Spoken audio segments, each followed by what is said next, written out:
রাজ্যে পালাবদলের পর বিভিন্ন পুরসভায় ভাঙন অব্যাহত। প্রথম কর্পোরেশন বোর্ড মেয়র সহ চন্দননগর কর্পোরেশনের ৩০ জন তৃণমূল কাউন্সিলরের পদত্যাগ। চন্দননগরের তৃণমূল প্রার্থী ইন্দ্রনীল সেনের পরাজয়ের পরে টালমাটাল পরিস্থিতি। সকালে ৬ জনের পর রাতে ২৪ জন কাউন্সিলর পদত্যাগপত্র পাঠালেন চেয়ারপারসনের কাছে। টেলিফোনে আমাদের প্রতিনিধি অর্ণব মুখোপাধ্যায় আমাদের সঙ্গে রয়েছেন। অর্ণব, এই যে এই ৩০ জন কাউন্সিলর যারা পদত্যাগ করলেন এবং ইতিমধ্যেই তারা পদত্যাগ পত্র পাঠিয়ে দিয়েছেন চেয়ারপারসনের কাছে, এর কারণ কি জানাচ্ছেন তারা? দেখো, পুরসভা পুর নিগম এই প্রত্যেকটাতেই যে ডামাডোল শুরু হয়েছে, তার মধ্যে চন্দননগর কর্পোরেশন বা এই পুর নিগম, সেখানে যেটা দেখা গেল যে তোমার সেই বোর্ডটা ভেঙে গেল। তার কারণ আমরা এর আগেই দেখেছি যে প্রাক্তন মন্ত্রী ছিলেন ইন্দ্রনীল সেন, তার ঘনিষ্ঠ ৬ জন কাউন্সিলর তারা হচ্ছেন আগেই পদত্যাগ করেছিলেন এবং বোর্ড মিটিং এর আগের দিন যিনি মেয়র ছিলেন সেই মেয়রের নেতৃত্বে একটা রবীন্দ্র ভবনে বৈঠক বসেছিল, কিন্তু তারপরের দিনও বোর্ড মিটিং করা যায়নি যেহেতু হচ্ছে ইন্দ্রনীল সেন ঘনিষ্ঠ যে ৬ জন কাউন্সিলর ছিলেন তারা পদত্যাগ করেছিলেন। এবং তারপর যেটা দেখা গেল যে সব মিলিয়ে মেয়র সহ ৩০ জন কাউন্সিলর তারা পদত্যাগ করে দিলেন। এবার এখানে যদি আসন সংখ্যা আমরা দেখি তাহলে ৩৩টি আসন রয়েছে। এই ৩৩টি আসনের মধ্যে হচ্ছে তৃণমূল কংগ্রেসের ছিল হচ্ছে ৩১ জন, ২ জন ছিল বামপন্থীদের, এবং এই ৩১ জনের মধ্যে ৩০ জনই যেহেতু পদত্যাগ করে দিলেন, সেই কারণে হচ্ছে যে এই বোর্ডটাই ভেঙে গেল। এবং এখানে কিন্তু চন্দননগর কর্পোরেশনে যে বোর্ড চলছিল, যার মেয়াদ আরো ছিল, কিন্তু তার আগেই এই বোর্ডটি ভেঙে গেল। তো স্বাভাবিকভাবে এখন সরকারের পক্ষ থেকে কি করা হয়, তার কারণ এই ধরনের ক্ষেত্রে অ্যাডমিনিস্ট্রেটর বসিয়েই তোমার চালানোর রীতি আছে। এর আগে চন্দননগরে তোমার এই ধরনের পরিস্থিতি কখনো হয়নি, তো সেই জায়গা থেকে বোর্ড ভেঙে যাওয়ায় আপাতত তোমার অ্যাডমিনিস্ট্রেটর কবে বসানো হয় সেদিকেই নজর থাকবে। ধন্যবাদ।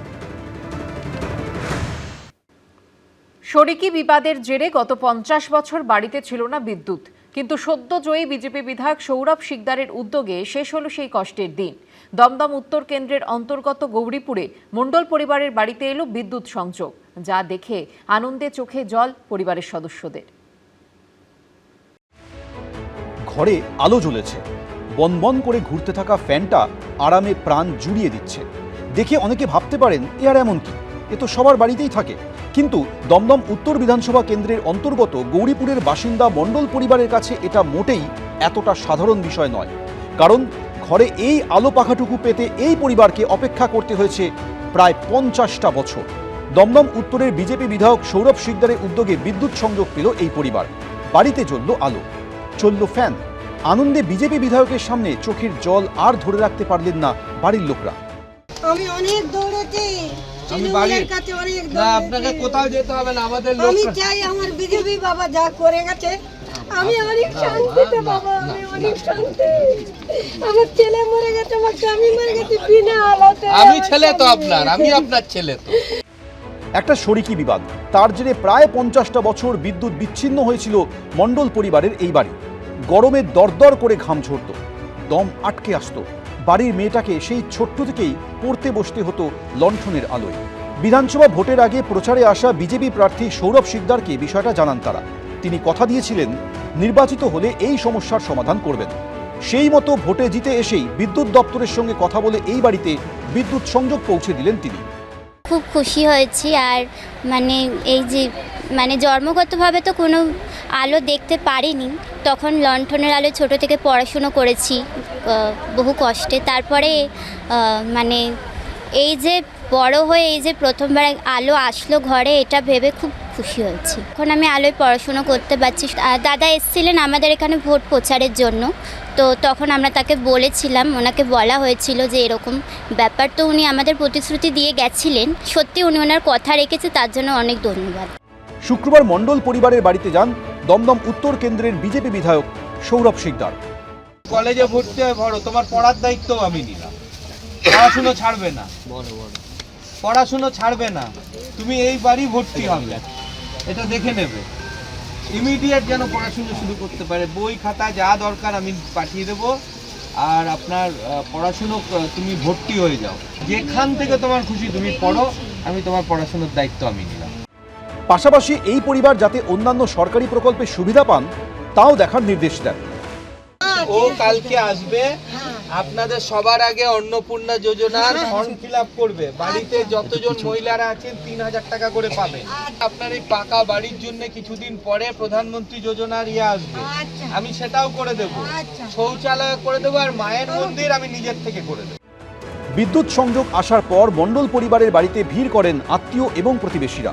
এই প্রথম ঘরে আলো জ্বেলে ফ্যানের নিচে স্বস্তিতে পড়তে বসে বাড়ির মেয়ে। সমীরণ পাল, এবিপি আনন্দ, উত্তর 24 পরগনা। কেওড়াতলা মহাশ্মশানে শেষকৃত্য সম্পন্ন হল পরিচালক অনিক দত্তর। চোখের জলে চিরবিদায় নিলেন ভূতের ভবিষ্যতের স্রষ্টা। অপরাজিত পরিচালকের শেষকৃত্যে উপস্থিত ছিলেন সাধারণ মানুষ, অনুরাগী থেকে অভিনেতা অভিনেত্রীরা। পঞ্চভূতে বিলীন হলেন ভূতের ভবিষ্যতের স্রষ্টা। শুক্রবার কেওড়াতলা মহাশ্মশানে হল পরিচালক অনিক দত্তের শেষকৃত্য। চোখের জলে চির বিদায় নিলেন অপরাজিত পরিচালক। পিসওয়ার্ল্ড থেকে এদিন সকাল 9:30টায় বের করা হয় পরিচালকের দেহ। সেখান থেকে নিয়ে যাওয়া হয় নন্দনে। নন্দনের নামকরণ এবং নামাঙ্কন করেছিলেন পরিচালক সত্যজিৎ রায়। সত্যজিৎ রায়ের পথের পাঁচালী তৈরির নেপথ্য কাহিনী অপরাজিত ছবিতে তুলে ধরেছিলেন অনিক দত্ত।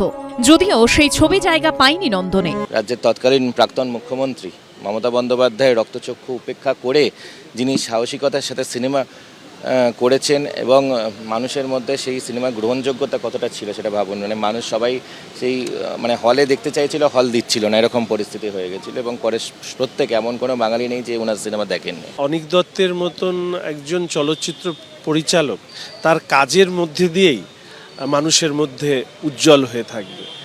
শিল্পকে কেউ কোনোদিন কোনো গণ্ডির মধ্যে বেঁধে রাখতে সক্ষম হয়নি।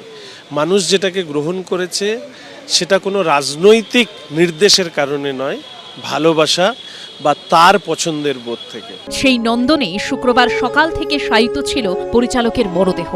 আমি আর 24 বছর ধরে অনেকদাকে চিনি, বহু বিজ্ঞাপনের কাজ একসাথে করেছি, অপরাজিত সিনেমা করেছি। জীবন যুদ্ধে পরাজয় তো স্বীকার করতে হলো। ইরিপেয়ারেবল লস। যারা সৃষ্টি করেন, যারা এই ধরনের মানুষের কাছে বিভিন্ন জিনিস তুলে ধরেন, তাদের পূর্ণ স্বাধীনতা দেওয়া উচিত, যে সরকারই আসুক না কেন। নন্দনে অনিক দত্তকে শেষ শ্রদ্ধা জানান সিনেমা প্রেমী, সাধারণ মানুষ, অনুরাগী থেকে অভিনেতা অভিনেত্রীরা। নন্দন থেকে সকাল 11টা নাগাদ টালিগঞ্জের NT1 স্টুডিওয়ে নিয়ে যাওয়া হয় প্রয়াত পরিচালকের দেহ। NT1এও পরিচালককে শেষ শ্রদ্ধা জানান অনেকে। অত্যন্ত দুঃখজনক, কারণ ওইটা অন্য ধরনের ছবি করতো এবং বক্স অফিসেও বেশ সাকসেসফুল হয়েছিল।